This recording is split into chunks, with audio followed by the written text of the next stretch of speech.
David O'Hearn's corner shop remained closed after its normal early opening hours.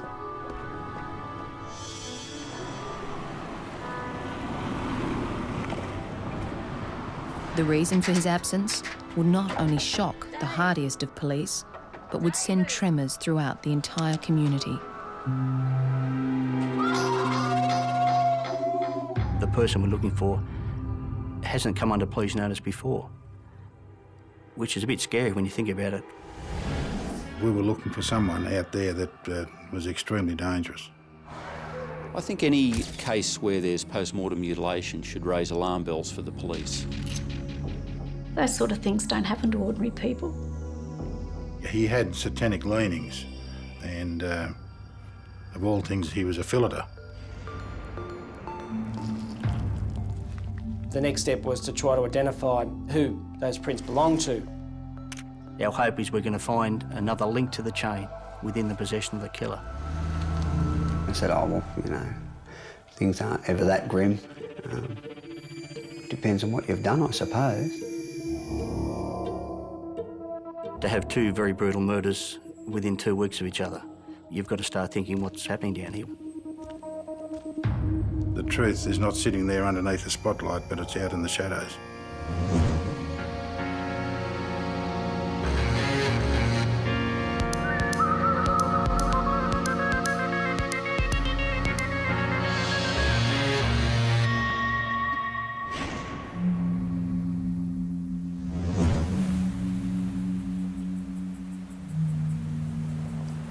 When relatives arrived at David O'Hearn's home, they made a gruesome discovery. The 60-year-old had been murdered. Police were about to embark on an investigation that would take many turns, and one most unexpected twist. It was a scene that I'd never encountered in all my years in the police. There was a body of a male laying on his back. He'd been decapitated. There was a hand sitting on a lounge, and it appeared that he'd been completely disemboweled, and the intestines and that were laying on a silver tray that was alongside the body. On one of the walls there was a pentagram with the word Satan beside it.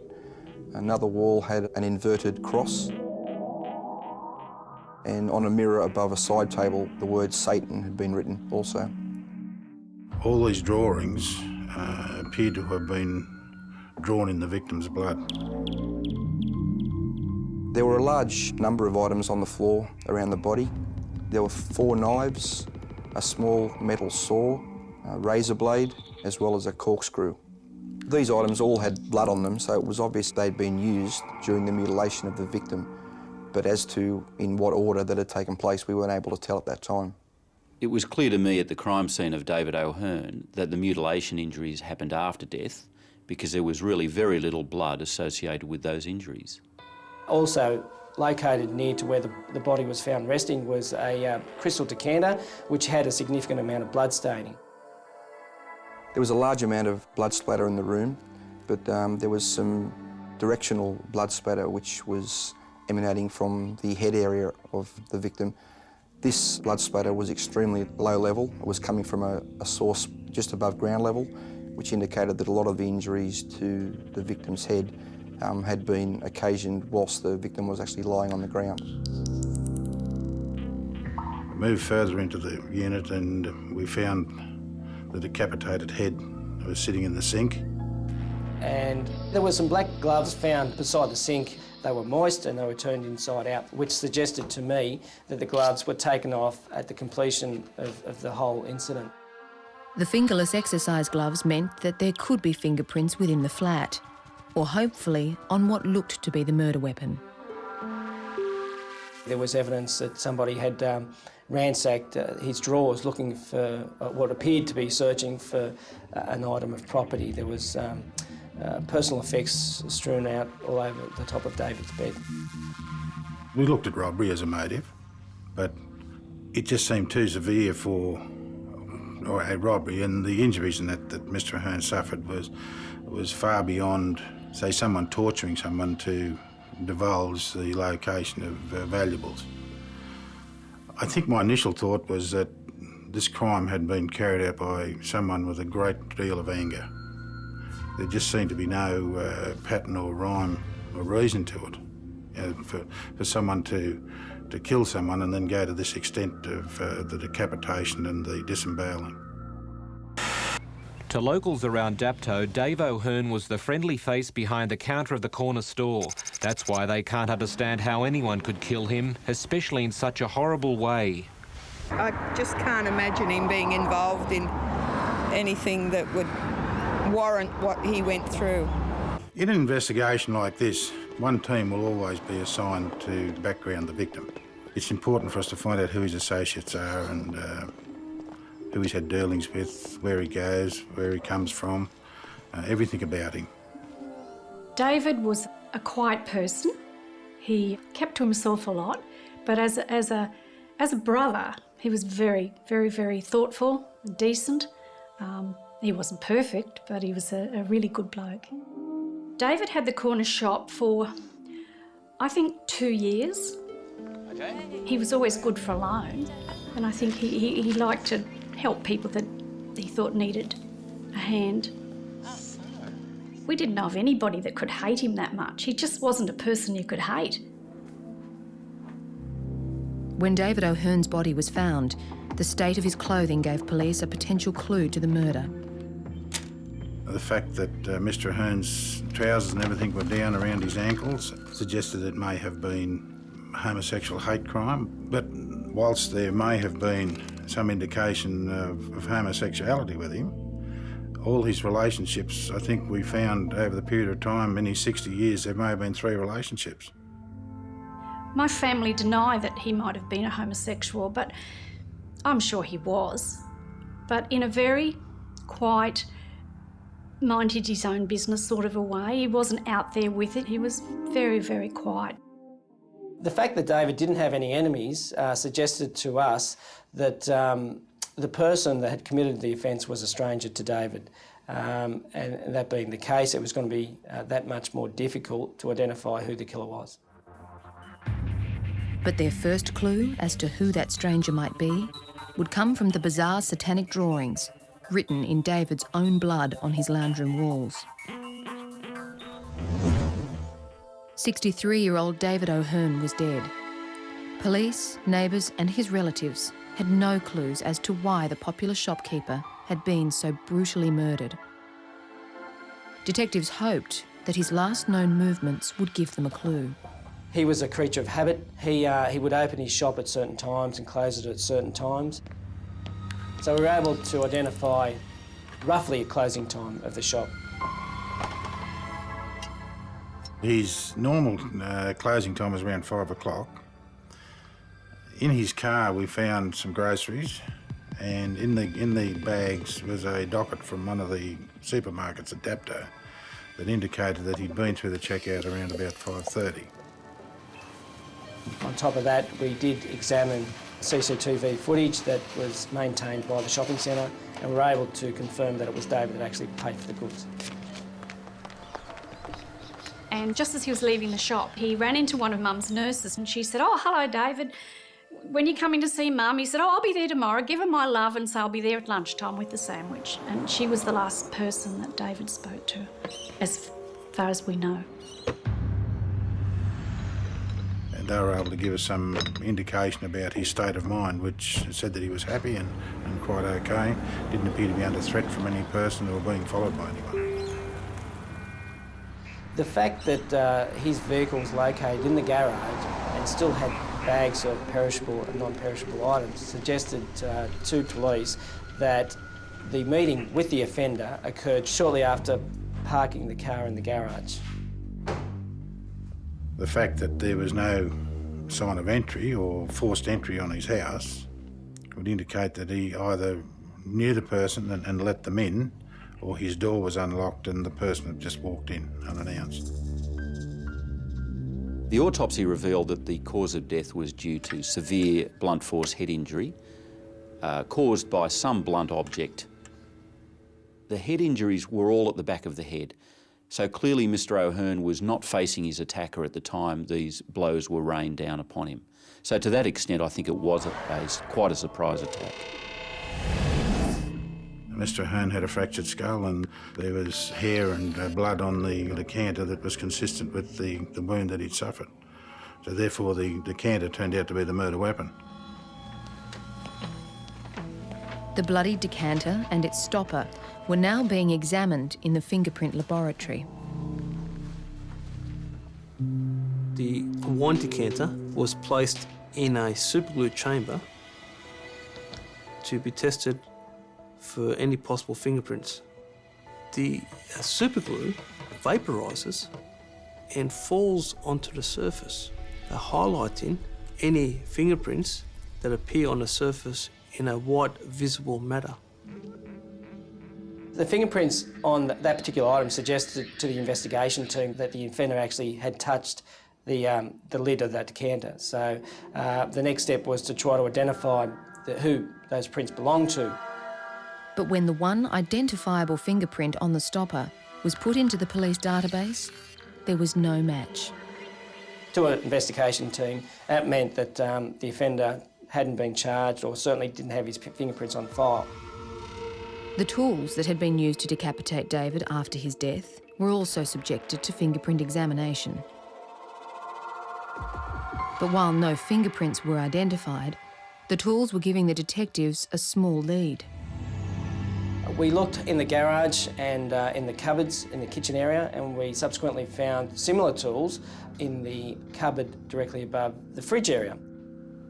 Obviously, to me, it was difficult to maintain eyesight of it, and actually had to stand on my tippy toes and occasionally hop up to see these tools, where it was quite simple for my offsider to eyeball these tools. So to me, that suggested that the offender was floating around the height of about 6 foot tall. We were able to show that there were similar knives in David's kitchen. We found some tools which are consistent with the tools that we found on the carpet. It suggests to me that the offender went there unarmed. The satanic drawings scrawled in blood on the walls of the crime scene had also provided police with another crucial lead, an indication of the killer's identity. A man found murdered in his home on the south coast may have been the victim of a satanic cult. The macabre case just south of Wollongong has detectives baffled. One of the main lines of inquiries was to identify people that lived in the area that had an interest in satanic activity. We had received some information relating to a fellow called Schreiber, and he's leaning towards the occult and satanic areas. We also found in our inquiry that Schreiber lived only a couple of doors down from Ahern, so he became a very, very strong person of interest. Police believe the killing was some sort of a ritual, the work of devil worshippers. Detective Sergeant Raymond, this is Detective Sergeant Wilkins. It was important to speak to Keith Schreiber. Police went to the address up the road from David O'Hearn. Subsequently spoke to Keith's flatmate. Keith wasn't at home, but they were invited to inspect Keith's room, and it was at that time that they identified a number of hand sketches, which was consistent with the crime scene. In his bedroom they found a number of drawings that depicted headless bodies and disembowelment, and it was as a result of that that Schreiber became a very, very strong suspect. The instant thought that came to my mind was that Keith, if not directly involved in the murder, had some connection to it. There were just too many close similarities between the drawings that we identified and that which was identified in the crime scene. It was important that we locate Keith and committing to a version which would account for his movements on the night. You Keith Schreiber? Yeah? Schreiber was located at his place of employment, which was a fish market, and of all things he was a filleter. Where were you last Friday? Working. We obtained his version of events.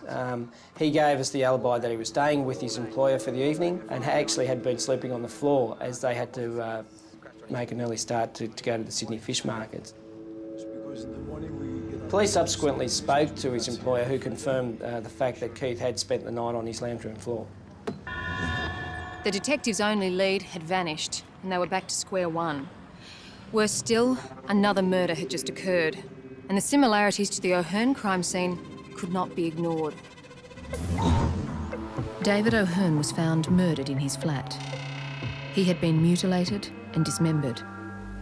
Now, only 2 weeks later, and only a kilometre away, another murder was occupying the team of detectives. A murder that had eerie similarities to the first.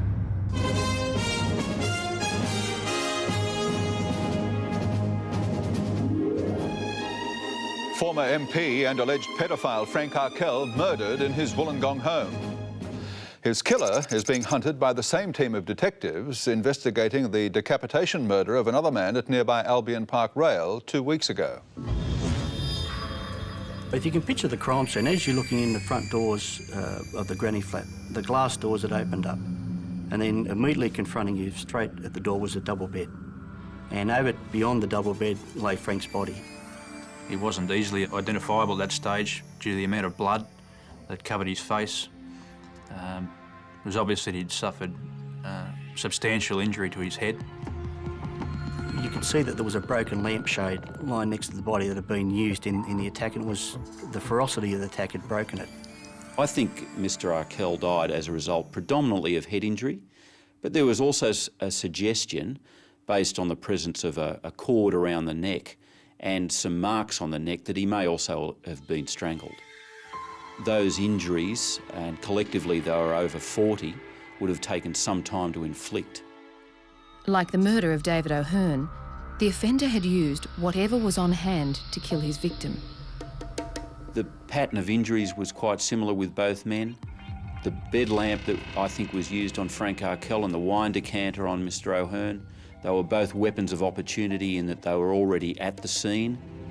Likewise, the mutilation to the body had occurred post-death. When I examined the face of Frank Arkell, I noted it was an unusual and very sadistic characteristic that 3 tie pins had been inserted into his face. One had been sunk deeply into his cheek, whilst another 2 were inserted, one in each eye. Quite similar post-mortem mutilation and effects done to the body made me think that possibly there was one perpetrator involved in both of those murders. As police searched the flat for any trace the killer had left behind, they found a plastic lunchbox full of tie pins. Given that the victim had been assaulted with a number of tie pins, it was quite feasible that the offender may well have handled this item. The lunchbox, along with the glass sliding door, the only entry to the flat, were removed and sent for fingerprint analysis. Both yielded results. Yet neither print matched any known offender in the police database, nor did they match the fingerprint at the O'Hearn crime scene. The fact that they don't match does not suggest they didn't come from the same hand or from the same offender. It just suggests that they came from a different part of the hand. To us, we looked at the cases as being linked, and our obvious starting point of evidence is to try and identify these fingerprints. And of course, we come up blank, primarily because the fingerprints weren't on record, which is a bit scary when you think about it. A person who had no criminal record all of a sudden leaping into murder. The only motive police had to work with for the murder of Frank Arkell was revenge. This was a crime scene that suggested great hatred, and Frank Arkell had recently been accused of pedophilia. There's one thing I'm totally opposed, is young people being interfered with by older people. 13 months ago, the former Lord Mayor was arrested and charged with 29 sex offences involving boys and men. He was due to stand trial in September on 4 of the charges. Police are keeping a close eye on suspected pederasts living in the area, just in case. Detectives are questioning some of Frank Arkell's victims as part of their investigation. Lots of people were interviewed and lots of statements were taken from people who had made allegations that Frank had sexually assaulted them. But they were all spoken to at length and their alibis were very good. We were satisfied that they, as individuals, had not caused Frank's death. There was a possibility that their killer was someone that didn't know Frank, and it was more of just a thrill killer. And then, of course, you couple with what's happened with David O'Hearn. Are they linked? What is the commonalities between the two? Frank and David O'Hearn known to each other? The only link was that each was homosexual. But that didn't stop the media carelessly linking the two in other ways. Police have set up a new task force to investigate Mr Akel's murder. It will work closely with another team looking into the violent death of David O'Hearn. It's thought both men were involved in a child sex network. Frank Akel was facing multiple sex charges, accused of drugging young men, then forcing them to have sex with him. It's believed he was well acquainted with 60-year-old David O'Hearn, who was found murdered in his Wollongong townhouse 2 weeks ago. They didn't appear to have facts. It seemed to be that they were just making it up. And that hurts the family the most, the way that the media portrayed David as this sick person, this person that would be involved with a sick crime, like with paedophilia, any of that. That just never, ever entered our heads because he just wasn't that sort of person. Let me say that when we looked into David's background, we certainly dug that deep into his background that we knew just about everything about that man. That was an area that could be sort of ruled out. The fact remained, 2 men were dead within 2 weeks of each other. The fear was whether the killer would strike again or whether he had killed before and it had gone unnoticed. We started to look at a lot of homosexual murders. We started to delve into ones that are unsolved as well, because you've got David and Frank. We certainly looked at maybe there's a homosexual angle there somewhere. The brutal murders of 2 Wollongong men, David O'Hearn and Frank Akel, had police concerned there was a serial killer on the loose. The question was, had the offender possibly killed before? Where do you start looking for somebody that's got common links? Do you look beyond the Wollongong area, which we did? We started to look at a lot of homosexual murders. We started to delve into ones that are unsolved as well, because you've got David and Frank. We certainly looked at maybe there's a homosexual angle there somewhere. It's believed the killer who used a lamp to bash Mr Akel could also be responsible for 2 other murders, shopkeeper David O'Hearn at nearby Albion Park Rail and convicted pederast Trevor Parkin at Glebe. Trevor Parkin had been subjected to a very brutal killing. He'd been beaten about the head and mutilated. The similarities to the David O'Hearn crime scene were obvious. It appeared at both crime scenes that they died as a result of blunt force trauma to the head, and there was mutilation to the genitals of both victims. But Trevor Parkin's murder had occurred 6 months before and was 80 kilometres away from those in Wollongong. So as an investigator, you're looking at a wide area and you just wonder, where does the killer live? Because the assumption is that the killer must live within a close proximity to where the offence occurred. But here we are, we've got an hour and a half between 2 crime scenes, and it could be anywhere. But the geographical difference was soon overlooked. What police believed they had found on this railway station not only linked the cities, but the crimes. Some of Trevor Parkin's property that was stolen from his flat at the time was found on a train at Waterfall railway station. And Waterfall is a suburb that's on that rail line between Sydney and Wollongong. It's only a couple of stops away from Wollongong itself. So to have property found that was stolen from Trevor Parkin's flat, found directly on the southern line where these other 2 murders occurred, is significant. The assumption we had to make was that the killer must live on the south coast, live down in the Wollongong area. The 3 investigations were kept separate at that stage because we didn't know whether we were dealing with 1 person, whether we were dealing with 3 persons. A significant find to us from Trevor Parkin's flat at Glebe was a whole handprint on the wall in blood, which is very unusual to find, and it's something that we certainly valued tremendously. But that handprint could not be matched to any on file, nor its fingerprint to those at the O'Hearn or Akel crime scenes. We've got at least a hand in one of the scenes. Surely that fingerprint must match to the others. But when it's looked at, you must have the same digit on each of the scenes. So the handprint that was found in blood didn't match up with the prints that we found on the decanter and or the door of Frank Akel. You've got to realise that you've got 8 fingers and 2 thumbs, and unless the full set of prints are available, never in a million years are you ever going to match those two together unless you have the two full sets of prints to compare. But while the police had no fingerprints to help them discover who the offender was, they had found solid evidence at Arkell's residence that they were now chasing up. We had found a pair of Nike tracksuit pants that were found turned inside out, so in a position as though they had been taken off and taken off in a hurry and left on the floor, and a pair of Colorado boots, those type that were very popular at that time. The tracksuit pants were a Nike brand with a very thick stripe, and they were very much against what Frank would wear. The Colorado boots went size 9.5 and he wore a size 7, so it was obvious to us that the clothes had been discarded by the killer. Detectives knew the killer had used weapons found at the crime scene to kill his victim, and chances were he'd also taken some of Arkell's clothing. Up inside the main house, I remember seeing a maroon-coloured tracksuit top and a maroon-coloured bottom, and I think I saw a black top as well, and then we just couldn't find the black pants to it.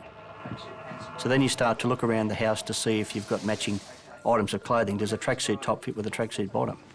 And we're able to look up into the main house itself and look through the clothing with the help of the housekeeper. We had the top, but we were missing a pair of tracksuit pants. So to us, the killer's left his clothes behind that were blood-stained and then left in a pair of Frank's tracksuit pants. If we get to an arrest stage, our hope is we're going to find another item from Frank's house, another link to the chain within the possession of the killer. But they needed to find the killer first, and the boots were providing a good lead.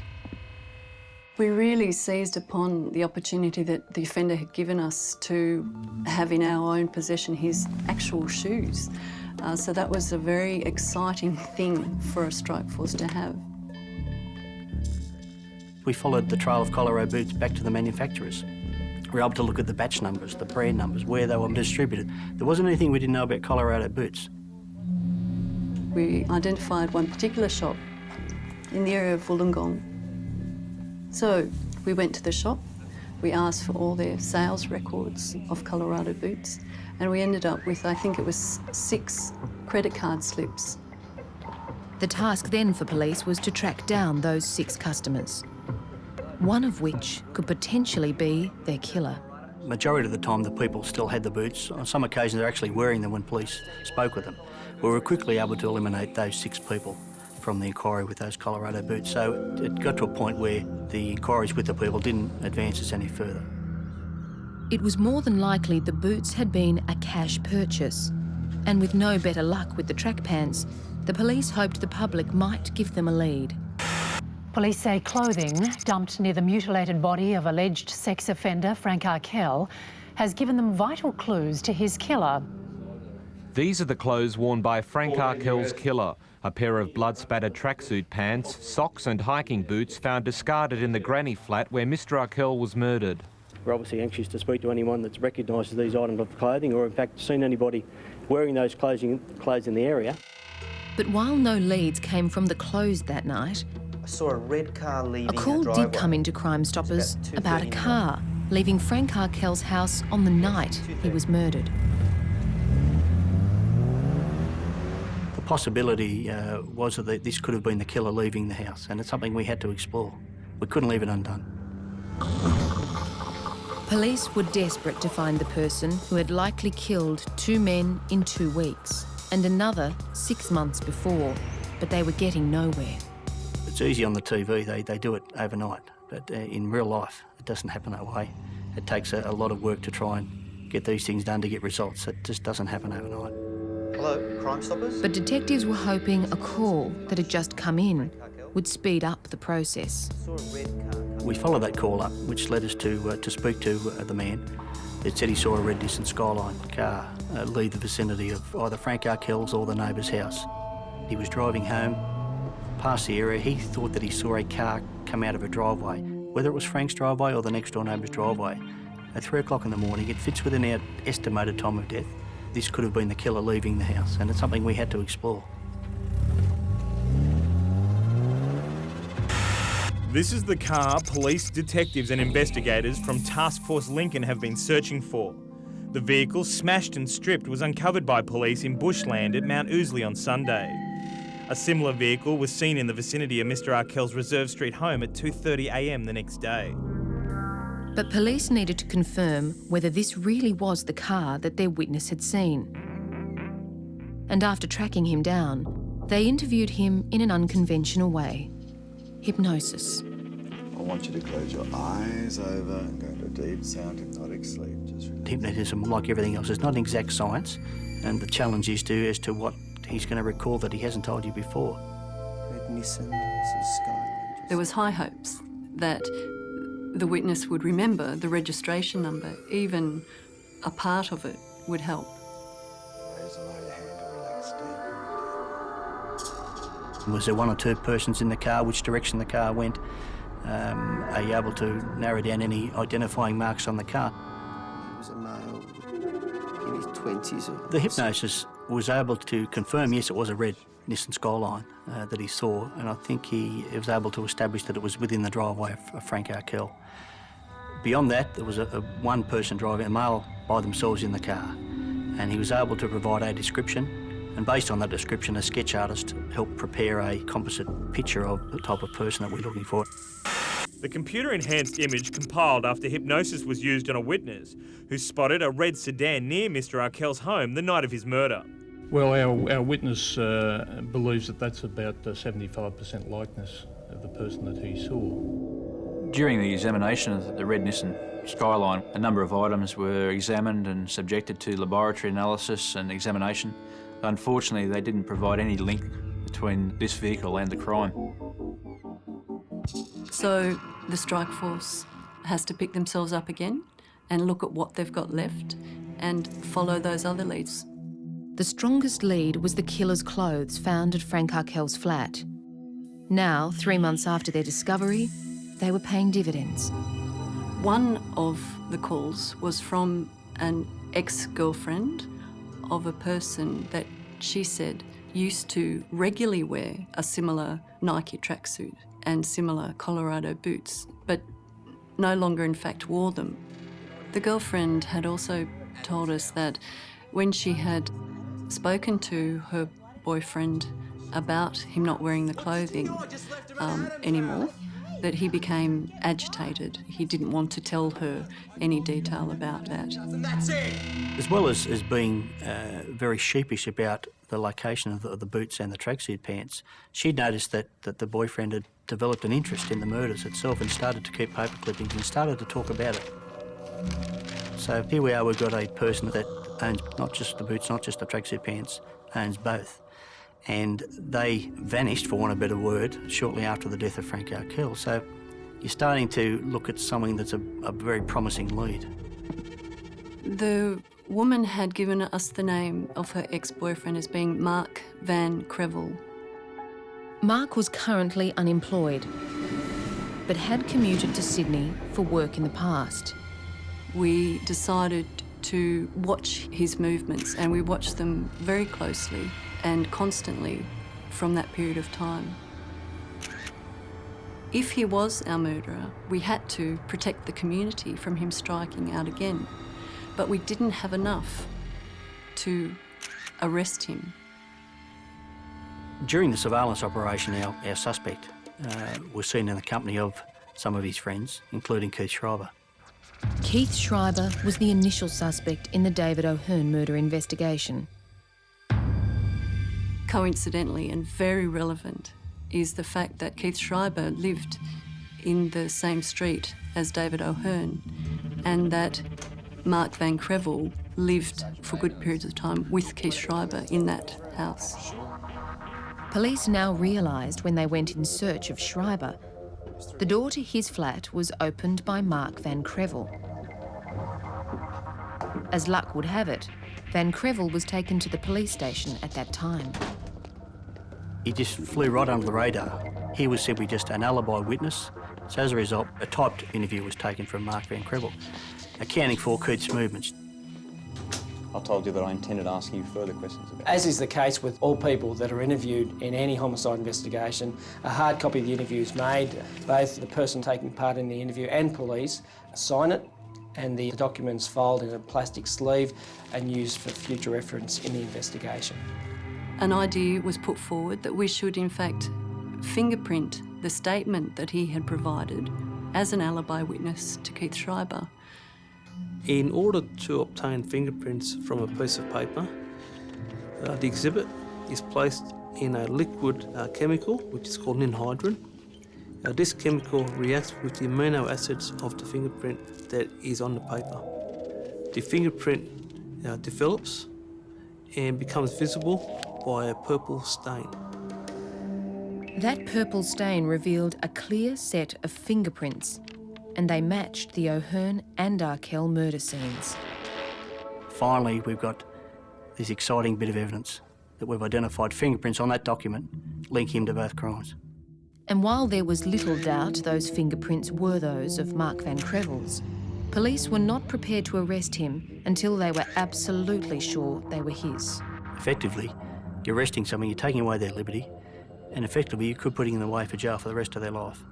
So it is a serious game that we play, and you've got to be precise in what you do, you've got to be backed up by evidence, you've really got to be very thorough in what you do and methodical. And so the detectives waited for the opportunity to seize the evidence they needed. He happened to be drinking from a Coke bottle and discarded it. Our police were very quick on the spot and very resolute to think about it. They used an initiative, grabbed the Coke bottle, and we developed some fingerprints from that Coke bottle. Within minutes, Mark Van Crevel's fingerprints were ready for comparison. So the fingerprints found on the Coke bottle were the same that were found on the record of interview, were the same that were found at the crime scenes. They were those of Mark Van Crevel. Police now made plans to arrest Mark Van Crevel. But those plans could well be thwarted. He came in and said, "Oh, I want to tell you something, but if I tell you, will it mean I'll be expelled or removed from training?" I said, "Oh, well, Mark, you know, things aren't ever that grim. Depends on what you've done, I suppose." After 4 months of investigation, police were preparing to arrest Mark Van Crevel. But the 19-year-old who regularly practiced Taekwondo had his own plans. Mark was just one of those students in amongst the whole group. Just a young teenager, I think, when he started. And, yeah, just trained like everybody else. He was keen. You know, he'd sweep the floor, he'd bow when he was supposed to bow, and train hard when he was supposed to train hard. He did all the right things. He was a good young boy, there's no doubt about it.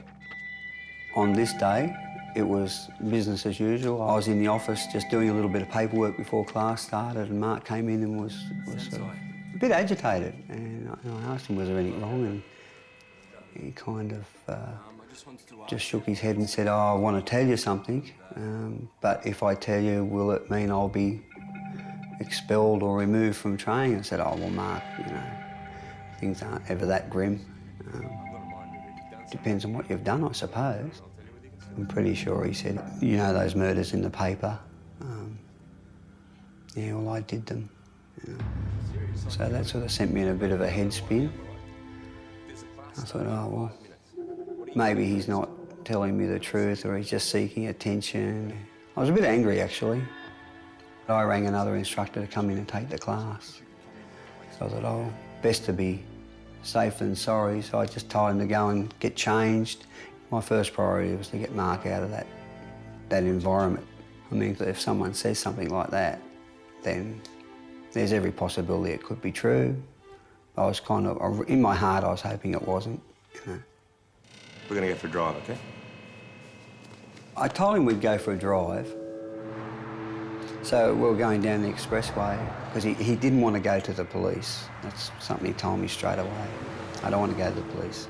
He said a lot of stuff, but when he was talking, I know this sounds odd, but I wasn't listening because my mind was going over all the scenarios as quickly as I could about how to get him to the police station. The coffee shop we went to was the closest place I could think of to the police station. So we're having coffee, and I mean, it was a bit of a heated discussion too at times. I mean, I was trying to keep it calm, but I didn't want to fire him up either. But I knew from the martial arts side of training, if I demanded something, then there's a good chance I'd probably get it. So in the end, it was kind of a demand. We're going here, you're doing as you're told.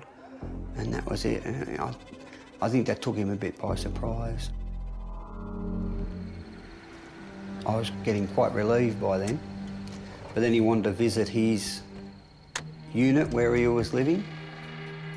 He wanted me to mind a knife and a sword and that. And of course, that then got my mind racing again. I thought, hang on a minute, maybe he's changed his mind. So he went inside and I opened the boot of my car and I stood back probably 200 metres down the road. When he came out, he said, "Oh, I'm not going to hurt you." And I said, "Well, it might not be that way, Mark, but just put him in the car and close the boot." And I said, "I'll be much happier."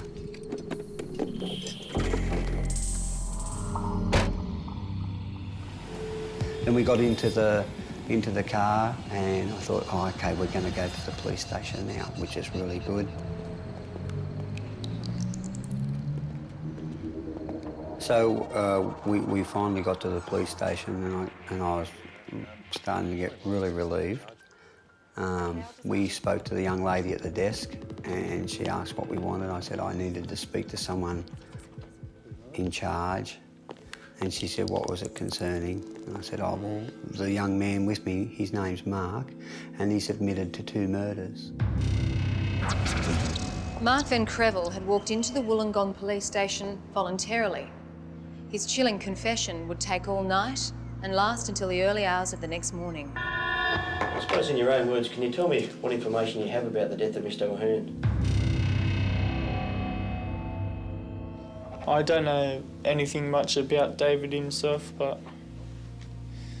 I murdered him. I had in my mind that I wanted to kill someone that day.